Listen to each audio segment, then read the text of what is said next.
directions, our steps for attaching, and ways to make coils. We have our 2 slip tubs that have watered down clay. Crumbs go in these tubs. Make sure they're closed before repacking. We have our tool bag that has all of the tools for carving and cutting and smoothing out inside of it. And we have our clay mats for our table. Clay mats should be rolled together so that they are in one place and not all over. I'm gonna go ahead and get one clay mat.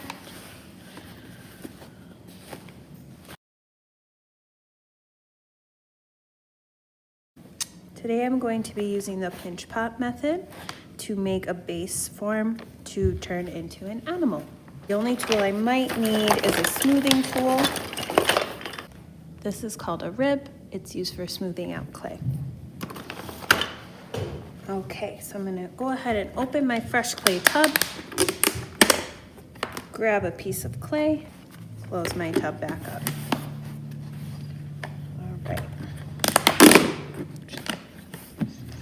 All right, so the first step to making our pinch pot is we're gonna take our clay. We want it to be the size that can fit in one hand holding like this. So I'm gonna pass it between both hands to form a sphere or a ball. Then I'm gonna use my mat, roll it around by pressing and rolling. It will not be a perfect sphere, that's okay, we don't need it to be. Then we're gonna take our thumb, push it in the center. You wanna push down, down, down, but not all the way through. Then we're gonna use pinchers. Pinch, pinch, pinch.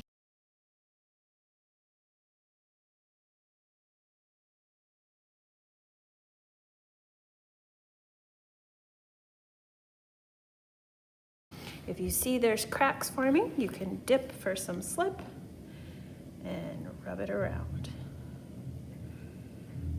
You don't want your clay to get too wet because it will turn to mush.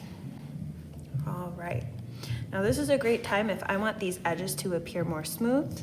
I can use my rib and go in.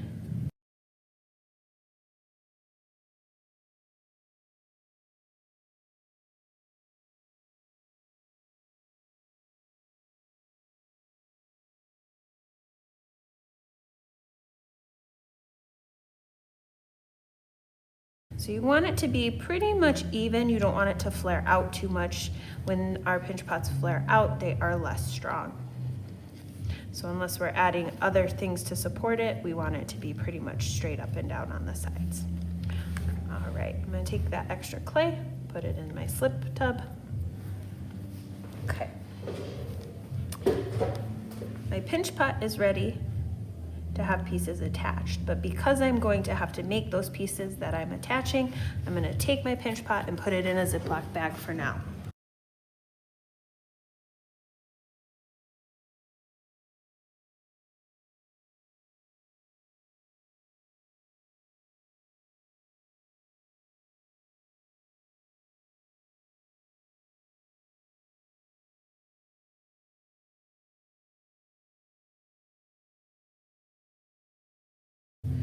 If you notice your clay is getting a little bit dry, you can grab some slip, add it into your clay, and work it in. This adds moisture back into your clay. All right, I'm gonna go ahead and use what's called the slab technique to make ears for my animal. So I'm gonna roll it. I'm gonna use this part of my hand to flatten evenly. You don't want it to be uneven or it will not be stable. And you want it to be about as thin as your finger. So you don't want it to be much smaller. You want it to be thick enough that it can hold its shape. I'm gonna go in with my rib tool.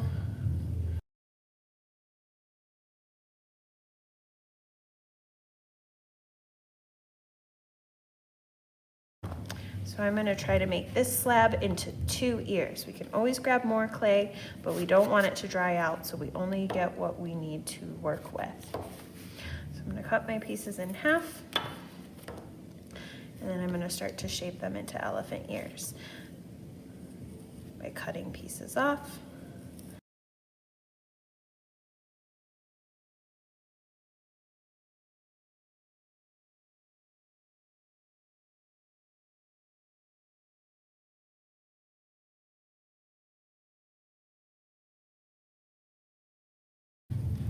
So I'm gonna get a workable piece, rip it in half, roll it in my hands first before I put it on my mat. Now, coils dry out quickly, so I like to spray, or if you don't have a spray, you can use slip, make a little wet line that you're gonna roll your clay through, but you don't want it to be too wet.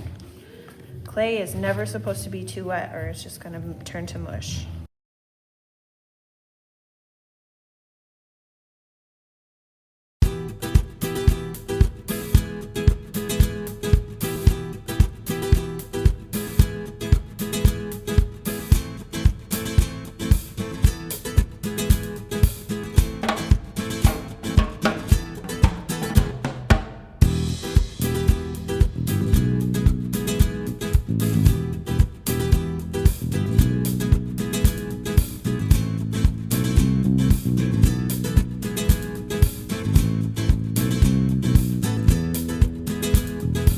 So we have score, slip, stick, smooth. I'm gonna show you what that looks like. So first I wanna make sure my pieces look ready to go. I have a trunk. I'm gonna bend this trunk up and curve it for my elephant. But I think first I'm gonna attach those ears so I can see where they are. So I'm gonna put my feet, I'm gonna put my trunk, and I'm gonna grab those ears. So my ears are a little bit tall for my elephant. And because the curve of my pinch pot, or the side of my pinch pot is curved and the ears are not, what I'm actually gonna do is cut part out. If you're putting ears on top, you won't have to do this, but I'm gonna cut part of the ear out so that it can fit better on my pinch pot. And I still have to make them a little bit smaller. So I'm gonna pull in, pull in,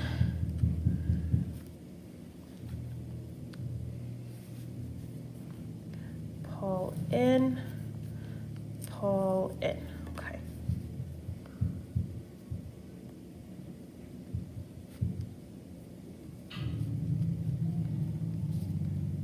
Okay.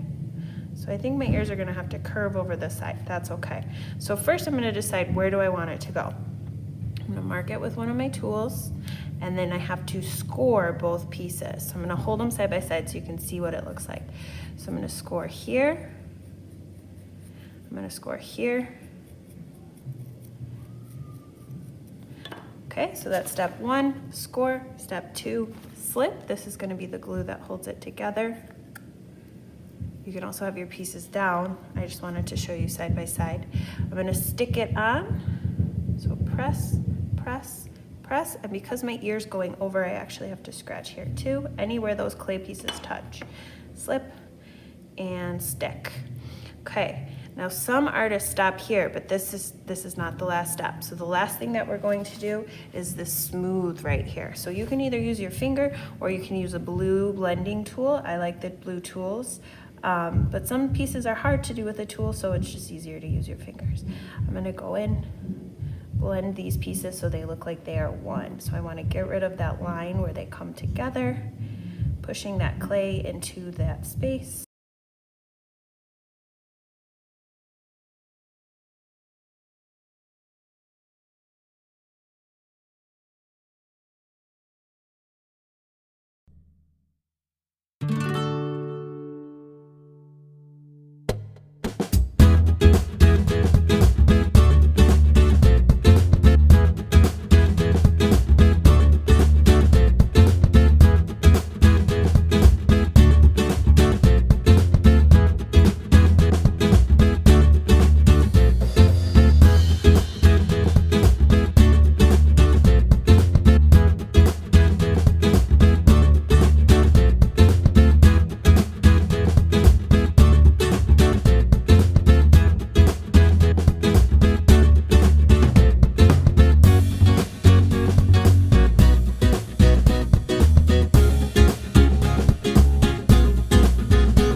feet can't go on the bottom unless I can make my clay go upside down. If I want my animal to stand, I can do feet that go like this. But if you have a cat or something with really delicate ears, you can't. So everybody's animal is going to be a little bit different. I'm going to put my extra clay away for now, pull out my legs. I'm actually going to make it look like my elephant's falling down, like he's gone splat.